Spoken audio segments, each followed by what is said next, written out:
It could be up to the taxpayers to vote on a multi-million-dollar renovation project for the town of Alexandria's Municipal Arena.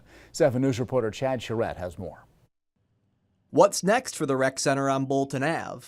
New bleachers? Maybe renovated bathrooms? How about a spacious expansion of these locker rooms? One thing is certain, part of the multi-million-dollar renovation project is coming out of taxpayers' pockets. That has one town board member concerned. I'm not against the project, by no means, but I keep stating I want it to be affordable. That's my main goal. The town hopes to cover part of the estimated $13 million cost using state and federal grants. Now the board has to decide between 6 design options that could add or subtract from that cost. They're considering putting the design decision up for a public vote. Whether it goes to a vote in here or it goes out to the public, great.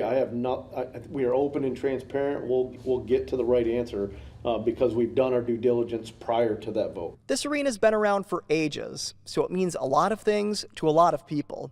For Chad McCulley, it represents childhood.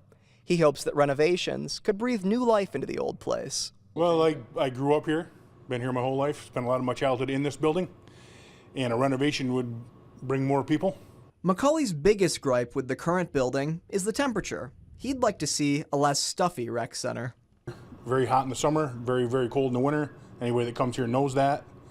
And opening it up for more people, more events here, other than the basic things that we do have, would be great for the community itself.